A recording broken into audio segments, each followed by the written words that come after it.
Hello everyone, class 9 subject civics चौथा chapter है चुनावी राजनीति। इसके पहले हमने किन किन बिंदुओं पर पढ़ा है, आइए देखते हैं। तो पहला बिंदु है 4.1 का चुनाव क्यों। उसके अंतर्गत कुछ पॉइंट्स दिए गए हैं, उसके जरिए उन्हें समझाने का प्रयास किया गया है। आइए देखते हैं कि वो बिंदु कौन कौन से हैं। तो पहला है हरियाणा का विधानसभा चुनाव था। इसमें हमने देवीलाल के बारे में जाना था कि उन्होंने किस प्रकार से चुनावी राजनीति में अपने चुनाव को जीतने का प्रयास किया था। दूसरा है चुनाव की जरूरत क्यों। तो आखिर चुनाव की जरूरत क्यों होती है, इसके बारे में हमने उस टॉपिक में जाना था। तीसरा है चुनाव के लोकतांत्रिक मानने के आधार क्या है। इसके 5 आधार बताए गए थे आपको, 5 आधार आपको ध्यान में रख लेना है। अब चौथा पॉइंट है क्या राजनीतिक प्रतिद्वंदिता अच्छी चीज है। अब चौथे पॉइंट के आधार पर ही हम यहाँ पर उसके बारे में बताएंगे कि राजनीतिक में जो विभिन्न दलों में बटा होता है तो क्या वो अच्छा है या नहीं। इसके बारे में ही हम इस टॉपिक पे इस वीडियो में बात करेंगे। चुनाव का मतलब, सबसे पहले हम यहाँ पर देखेंगे चुनाव का मतलब राजनीतिक प्रतियोगिता या प्रतिद्वंदिता है। हाँ, इसके पहले भी हमने थोड़ा सा पढ़ा था कि क्यों आवश्यक होता है कि विभिन्न दलों में बांटना। तो मैंने तभी भी बताया था कि अच्छे या बुरे की परख हम लोग एक व्यक्ति के आधार पर नहीं कर सकते हैं। जब हमारे पास ऑप्शन होंगे तभी हम लोग देखेंगे ना कि क्या अच्छा है और क्या बुरा। ठीक उसी प्रकार से हमने हरियाणा के देवीलाल का उदाहरण दिया था, जिसमें कांग्रेस और हरियाणा लोकदल के नेता का तुलना करते हुए पहले कांग्रेस को जिताया, फिर वापस उन्हें ऐसा लगा कि कांग्रेस ने अच्छे कार्य नहीं किए हैं तो उन्होंने लोकदल को जिताया। लेकिन 4 साल बाद उन्हें एहसास हुआ, यानी हरियाणा के लोगों को एहसास हुआ कि वो लोग कांग्रेस वाले ही ज़्यादा अच्छे हैं, तो उन्होंने फिर से चुनाव में कांग्रेस को जिता दिया था। राजनीतिक पार्टियों के बीच प्रतिद्वंदिता, हम सभी जानते हैं कि हर एक, जैसे फिलहाल में कांग्रेस और भाजपा के बीच चल रहा है जो प्रतिद्वंदिता हमें देखने को मिलती है कि तरह तरह का आरोप कटाक्ष उनके ऊपर किया जाता है। तो वही बता रहा है कि यह प्रतियोगिता कई तरह का रूप ले सकती है। सबसे स्पष्ट रूप है राजनीतिक पार्टियों के बीच प्रतिद्वंदिता। तीसरा पॉइंट है निर्वाचन क्षेत्रों में इसका स्वरूप उम्मीदवारों के बीच प्रतिद्वंदिता का हो सकता है।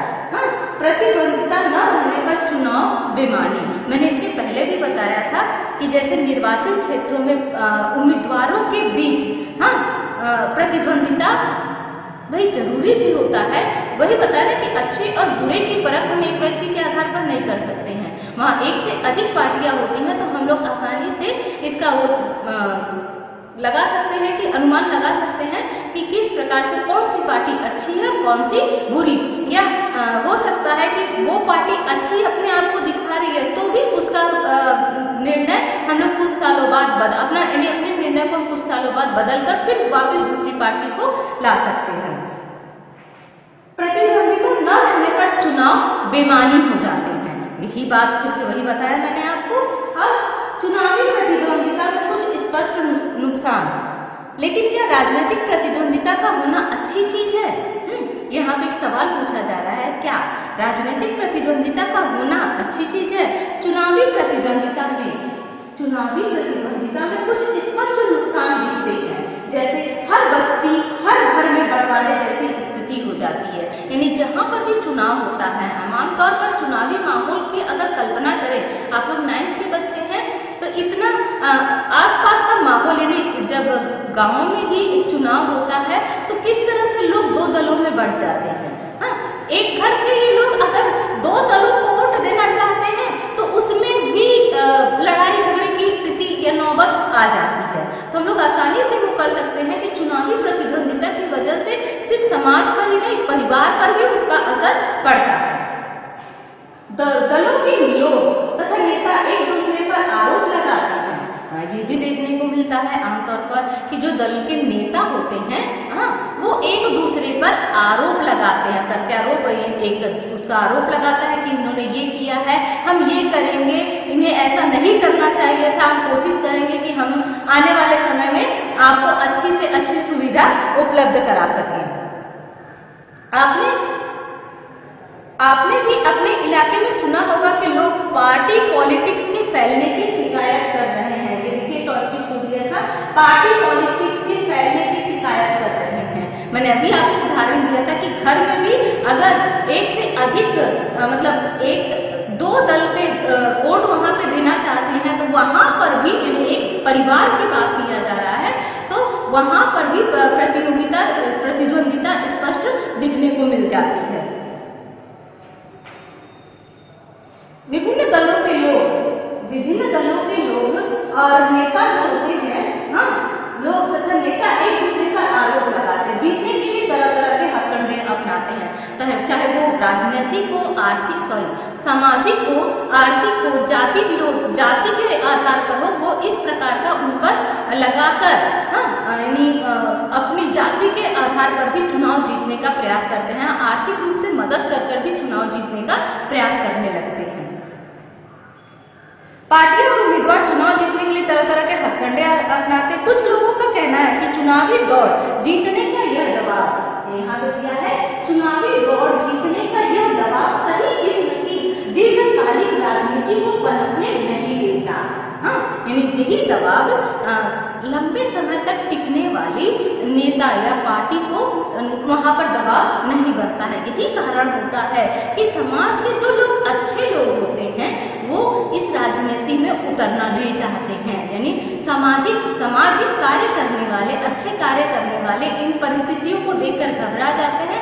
वे समाज में सुधार को लाना चाहते हैं लेकिन राजनीति में आना नहीं चाहते हैं। इन्हीं कारणों से समाज की सेवा करने वाले लोग चुनावी मुकाबले में नहीं उतरते। उन्हें इस मुश्किल और बेढंगी लड़ाई में उतरना अच्छा नहीं लगता। अब यहाँ पे संविधान के बारे में बताया जा रहा है कि हमारे संविधान निर्माता इन समस्याओं के प्रति सचेत थे, यानी जब संविधान का निर्माण किया गया था तो उन्हें आभास था कि इस प्रकार की समस्याएं हमारे सामने आ सकती हैं। उन्होंने भविष्य के नेताओं लेकिन उसके बावजूद भी उन्होंने भविष्य के नेताओं के चुनाव के लिए मुक्त चुनावी मुकाबले का चयन किया था। उन्होंने ऐसा इसलिए किया क्योंकि दीर्घकालिक रूप से यही व्यवस्था बेहतर काम करती है। एक आदर्श दुनिया में ही सभी राजनीतिक नेताओं, यानी कहने का तात्पर्य यह है कि हमारे संविधान के निर्माताओं को इस बात का आभास हो गया था कि एक दीर्घकालीन यानी लंबे समय तक चलने वाली इसी तरह पार्टी का जन्म हो सकता है। एक आदर्श दुनिया में ही सभी राजनीतिक नेताओं को मालूम होता है कि सभी लोगों का हित किन चीजों में है तथा ये सभी नेता लोगों की सेवा की प्रेरणा से राजनीति में आते हैं, पर असल जीवन में ऐसा नहीं होता। दुनिया भर के सभी नेताओं को अन्य पेशों के लोगों के समान आगे बढ़ने की, अपना कैरियर बनाने की चिंता होती है। वे सत्ता में बने रहना चाहते हैं या अपने लिए बड़ी से बड़ी कुर्सी और ज्यादा से ज्यादा अधिकार पाना चाहते हैं। भाई मानव जीवन ही उच्च से उच्चतर पद पाने का चेष्टा करता रहता है, तो ये हमारे राजनीतिक नेता भी इससे अछूते नहीं हैं। संभव है कि उनके अंदर लोगों की सेवा करने की भावना भी हो, पर सिर्फ इस भावना के भरोसे चीजों को छोड़ना जोखिम का काम है। यह भी संभव है कि उनके अंदर लोगों की मदद करने की भावना हो, पर उन्हें यह मालूम न हो कि यह काम कैसे किया जा सकता है, या फिर यह भी हो सकता है कि उनके मन में जो विचार हो उनका लोगों की जरूरत या स्थानीय स्थिति से मेल ही न बैठे। यानी कहने का तात्पर्य यहाँ पर यह है कि हो सकता है कि उन्हें समाज में होने वाली बुराइयों को हटाने का तरीका ना पता हो कि वो किस प्रकार से यहाँ के लोगों को वो सुविधा दे सकते हैं जो कि उन्हें जरूरत है। ऐसे में हम इन वास्तविकताओं का सामना कैसे कर सकते हैं? एक तरीका तो राजनेताओं के ज्ञान और चरित्र में बदलाव और सुधार लाने का है। दूसरा और ज़्यादा व्यवहारिक तरीका यह है कि हम ऐसी व्यवस्था बनाएं जिसमें लोगों की सेवा करने वाले राजनेताओं को पुरस्कार मिले। पहला है कि उसके चरित्र को, यानी राजनेताओं के चरित्र को की तरफ ध्यान दिया जाए। ये काफ़ी इम्पोर्टेंट चीज़ है। हमारे यहाँ ये प्रक्रिया अपनाई जाती है कि जो नेता होते हैं वो आपराधिक दृष्टि से भी अगर हो तो उन्हें राजनेता बनने के लिए पूरी छूट दी जाती है, जबकि ऐसा नहीं होना चाहिए। दूसरा है कि जो कोई भी अच्छा कार्य करे, यानी राजनीतिक क्षेत्र में जो कोई भी अच्छा कार्य करे उसे पुरस्कृत किया जाए। ऐसा न करने वाले को दंड मिले और ऐसा न करने वाले को दंड भी दिया जाए। इस पुरस्कार या दंड का फैसला कौन करता है? इसका सीधा सा जवाब है कि लोग करते हैं। यानी जो पुरस्कृत करना है कि किसे पुरस्कृत किया जाए और किसे दंड दिया जाए, ये किस आधार पर होता है, मतलब इसे कौन डिसाइड करेगा कि कौन अच्छा काम कर रहा है कौन बुरा? तो ये लोगों के द्वारा ही, यानी जनता के द्वारा ही तय किया जाए कि किस व्यक्ति को दंड दिया जाए और किस व्यक्ति को पुरस्कृत किया जाए।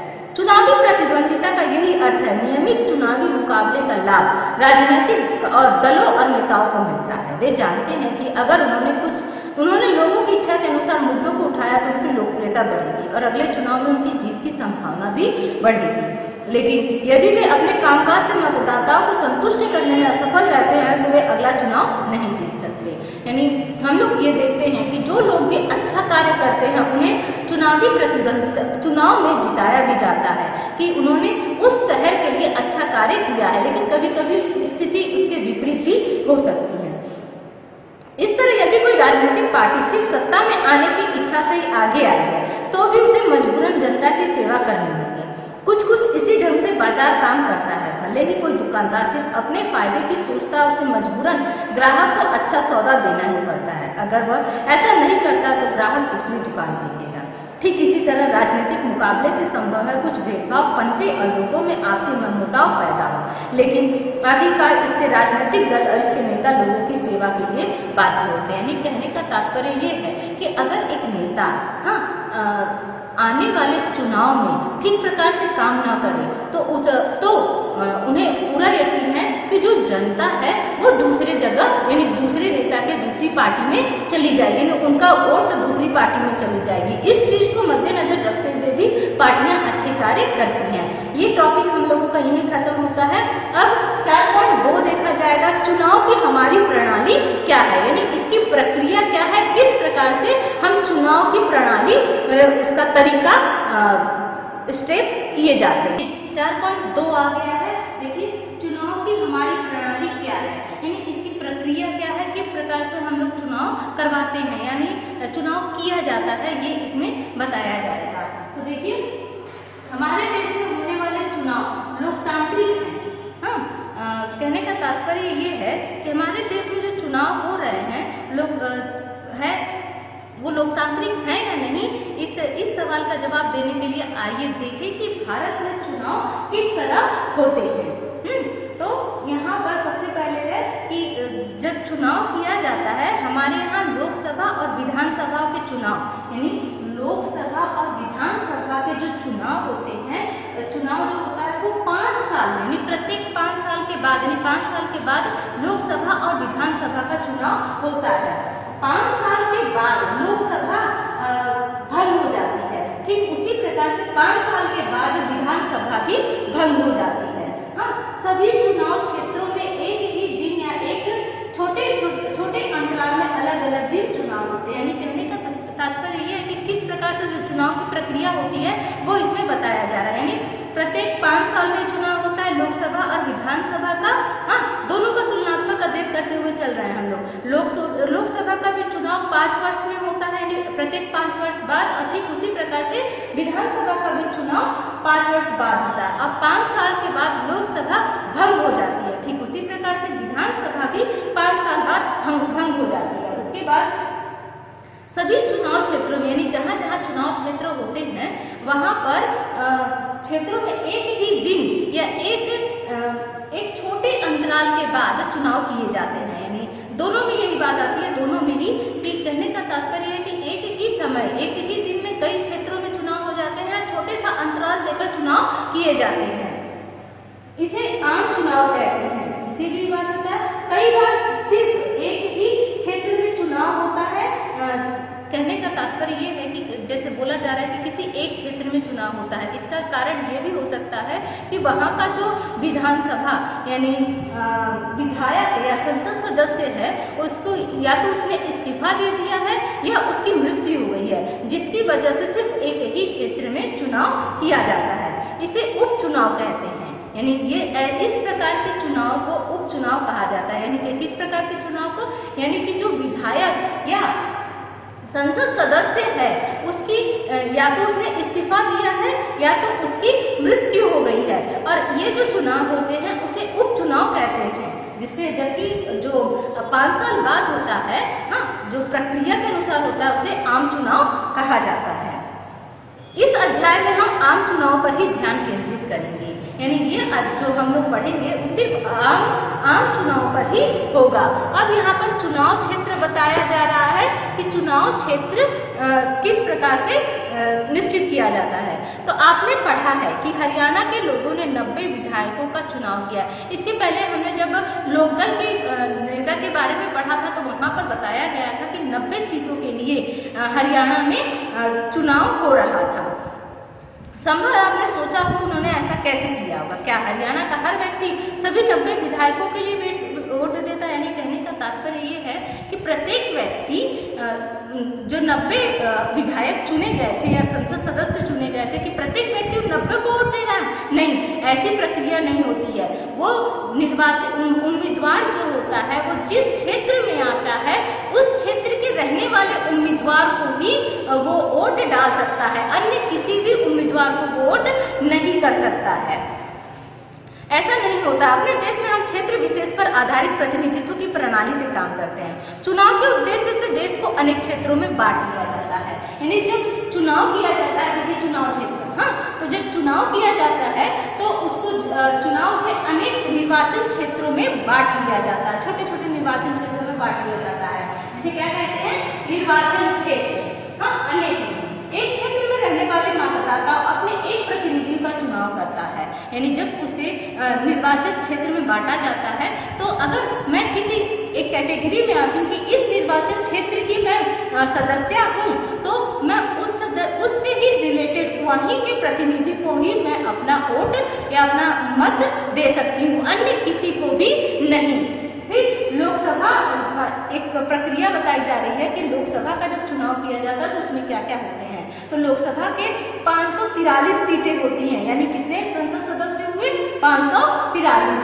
तो निर्वाचन क्षेत्र यानी इसका जो होता है तो क्या होता है? निर्वाचन क्षेत्र 543। ध्यान दीजिएगा, लोकसभा पूरे देशों से चुने जाते हैं। तो निर्वाचन क्षेत्र 543 क्षेत्रों में बांटा गया है। कितने क्षेत्रों में? 543। हर क्षेत्र से चुने गए प्रतिनिधियों को संसद सदस्य कहते हैं। यानी जो 543 जो चुने जाते हैं उन्हें क्या कहा जाता है? संसद सदस्य कहा जाता है। लोकतांत्रिक चुनाव की विशेषता, यानी हमारे लोकतांत्रिक चुनाव की विशेषता होती है कि हर वोट का बराबर मूल्य होता है। ये मैंने आपको पहले वीडियो में ही, दूसरे वीडियो में बताया था कि प्रत्येक व्यक्ति के वोट का मूल्य बराबर होता है। इसलिए हमारे संविधान में व्यवस्था है कि हर चुनाव क्षेत्र में मतदाताओं की संख्या काफी हद तक एक समान हो। यानी कहने का तात्पर्य ये है कि जो क्षेत्र निर्धारित किया जाता है तो ये ध्यान में रखते हुए किया जाता है कि एक जो निर्वाचन क्षेत्र निश्चित किया गया है वो दूसरे निर्वाचन क्षेत्र के सदस्यों के बराबर ही हो। लमसम यानी आगे पीछे हो सकता है, लेकिन लमसम यही कोशिश की जाती है कि दोनों निर्वाचन क्षेत्र के सदस्यों की संख्या एक ही हो। अब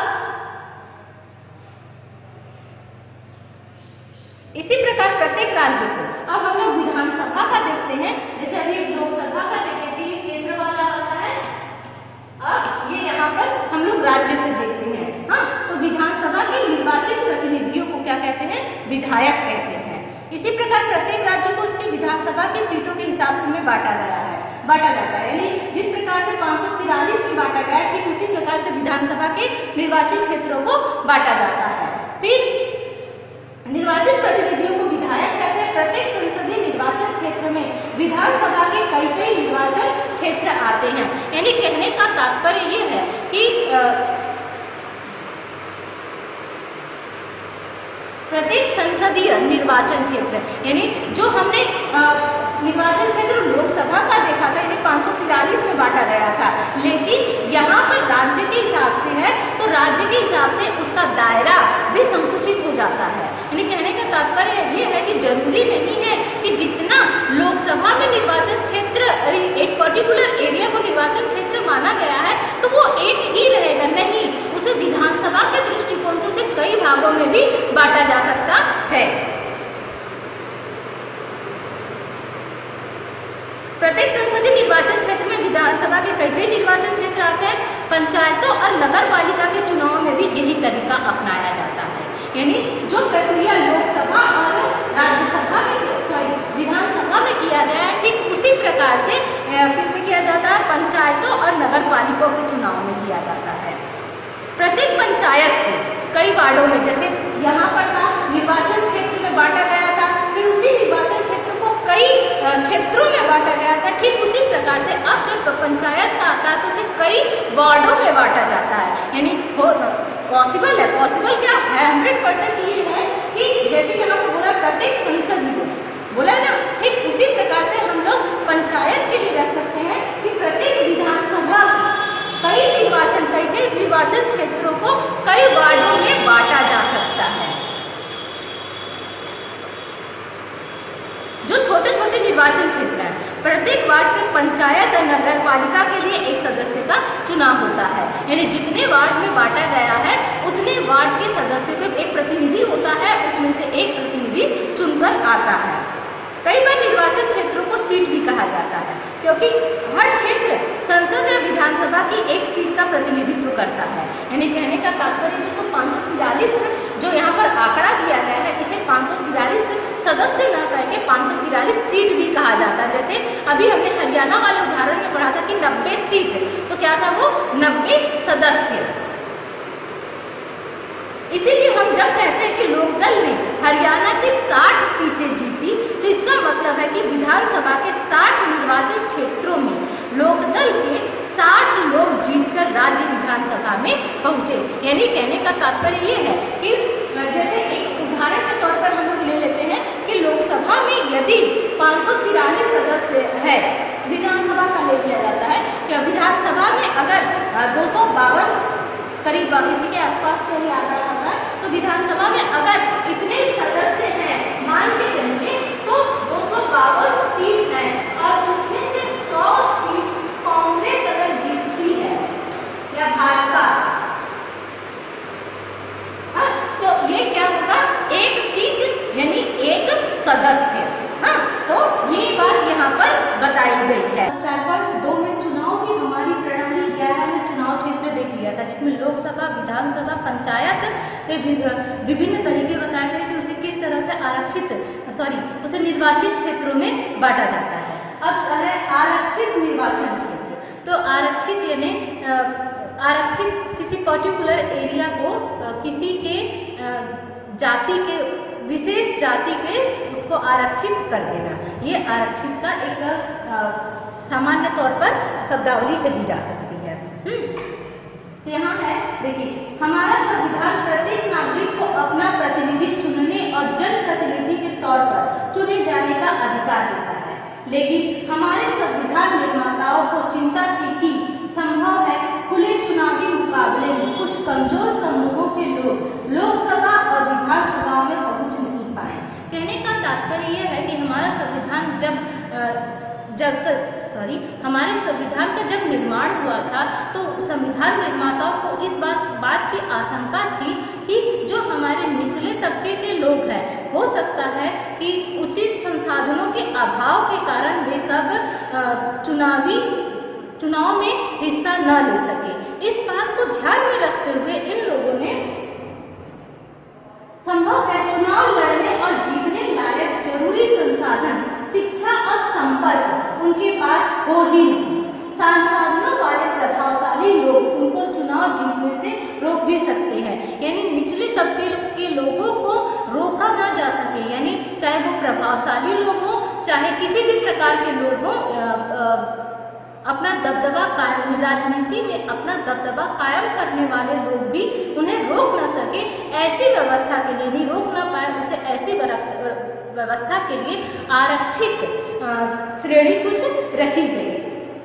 अगर ऐसा होता है तो संसद अगर इस प्रकार से हो गया कि कुछ कमजोर तबकों के लोगों को दबा दिया जाए और सिर्फ एक विशेष जाति यानी ऊंची जाति या संपन्न लोग ही वहां तक पहुंच पाए और नीचे तबके के लोग न पहुंच पाए, तो हमारी आधी से अधिक जनसंख्या की आवाज विधानसभा या संसद तक पहुंच ही नहीं पाएगा, क्योंकि उस श्रेणी के प्रतिनिधित्व करने वाले लोग ही वहां तक नहीं पहुंच पाएंगे।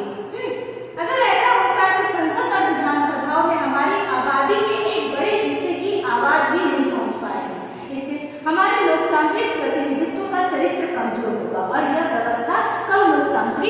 होगी, यानी लोकतंत्र तो होगा लेकिन वो कम होगा, यानी एक ही हिस्से को सिर्फ समाज के सिर्फ एक हिस्से को ही प्रोत्साहित किया गया, बाकी कुछ हिस्से को छोड़ दिया गया। तो इस वजह से इसे यहाँ पर कम लोकतांत्रिक उसे कहा गया है। इसीलिए हमारे संविधान निर्माताओं को इन कमजोर वर्गों के लिए आरक्षित निर्वाचन क्षेत्र की विशेष व्यवस्था सोची। इस वजह से ही कि वो उस विशेष वर्ग के लोग यानी उस नीचे तबके के लोग भी चुनाव या राजनीति में हिस्सा ले सके, इस वजह से आरक्षित निर्वाचन क्षेत्र की सोच की कल्पना उन्होंने की। इसी कारण कुछ चुनाव क्षेत्र अनुसूचित जातियों के लिए आरक्षित है तो कुछ क्षेत्र अनुसूचित जनजाति के लोगों के लिए। अनुसूचित जाति के लिए आरक्षित सीट पर केवल अनुसूचित जाति का ही व्यक्ति चुनाव लड़ सकता है। यानी कहने का तात्पर्य यह है कि कुछ सीटों को अनुसूचित जाति और अनुसूचित जनजाति के लिए आरक्षित किया गया है, जिसकी वजह से कारण आपको बताया गया कि क्यों उसे आरक्षित किया गया है कि निचले तबके के लोग उस श्रेणी तक पहुंच सके, इस वजह से ये आरक्षित प्रणाली अपनाई गई। और ये भी उसमें होता है कि जो सीट जिस जाति के लिए रखी गई है यानी अनुसूचित जाति के लिए अगर रखी गई है तो अनुसूचित जाति का ही कोई सदस्य उस पर चुनाव लड़ सकता है। ठीक उसी प्रकार से यदि अनुसूचित जनजाति के लिए कोई सीट आरक्षित की गई है तो अनुसूचित जनजाति का ही वो सदस्य उस सीट के लिए चुनाव लड़ सकता है। अभी लोकसभा की 84 सीटें अनुसूचित जातियों के लिए और 47 सीटें अनुसूचित जनजातियों के लिए आरक्षित है। ध्यान दीजिएगा कितनी 84 सीटें लोकसभा के बारे में बोल रहा है ये अनुसूचित जाति और कितनी सीटें 47 सीटें अनुसूचित जनजाति के लिए आरक्षित रखी गई है। 26 जनवरी 2019 की स्थिति यानी ये जो बातें बता रहे हैं वो कब की है? 26 जनवरी 2019 की ये बातें, यानी 84 सीट अनुसूचित जाति के लिए और 47 सीट अनुसूचित जनजाति के लिए आरक्षित की गई है। ये कब तक की बात है? 26 जनवरी 2019 तक की, यानी इसमें बदलाव भी हो सकता है। इस प्रकार अनुसूचित जाति और जनजातियों के लिए आरक्षित सीटें किसी अन्य समूह के उचित हिस्से में ही कुछ नहीं लेती। कमजोर समूहों के लिए आरक्षण की यह व्यवस्था बाद में जिला और स्थानीय स्तर पर भी लागू की गई। यानी अभी तक ये बताया गया कि लोकसभा और विधानसभा तक के लिए ये प्रणाली अपनाई गई थी, लेकिन यह व्यवस्था कुछ जिलों में कुछ नहीं, जिलों में और स्थानीय स्तर पर भी लागू की गई। अनेक राज्यों में अब ग्रामीण पंचायतों और शहरी नगरपालिका नगर निगमों स्थानीय निकायों में अन्य पिछड़े वर्गों के लिए भी आरक्षण लागू हो गया है, पर हर राज्य में आरक्षित सीटों का अनुपात अलग अलग है। जैसे यहाँ पर निर्धारित कर दिया गया है कि 84 अनुसूचित जाति ने लोकसभा के लिए इतनी सीटें अनुसूचित जाति के लिए है और इतनी सीटें अनुसूचित जनजाति के लिए, लेकिन जब ये राज्य तौर पर आता है तो इसका जो सीटें होती हैं वो कम ज़्यादा भी हो सकती हैं। आरक्षित सीटों का अनुपात अलग अलग है। इसी प्रकार ग्रामीण और शहरी स्थानीय निकायों में 1/3 सीटें महिलाओं के लिए आरक्षित की गई है। यानी आरक्षण की जो ये प्रक्रिया है वो सिर्फ अनुसूचित जाति और जनजाति के लिए न केवल बल्कि महिलाओं के लिए भी 1/3 सीट सुरक्षित रखी जाती है। यानी कमजोर तबके के जो लोग हैं वो अपनी पहुंच ऊंचे यानी चुनाव तक लड़ सके, इस वजह से ये आरक्षित निर्वाचन क्षेत्र की प्रणाली अपनाई गई है। हमारे संविधान निर्माताओं को यह उनकी कल्पना ही थी कि उन्हें विश्वास था कि जो छोटी जाति के लोग हैं वो ऊपर नहीं आ पाएंगे। हो सकता है कि उनके पास वो संसाधन ही उपलब्ध न हो कि वो वहां तक पहुंच सके। इसीलिए इस प्रणाली को अपनाकर उन्होंने नीचे तबके की आवाज को राजनीति क्षेत्र में लाने के लिए उन संविधान निर्माताओं ने इस प्रकार की प्रणाली अपनाई। अब हमारा है मतदाता सूची, जो कि हम नेक्स्ट वीडियो में देखेंगे।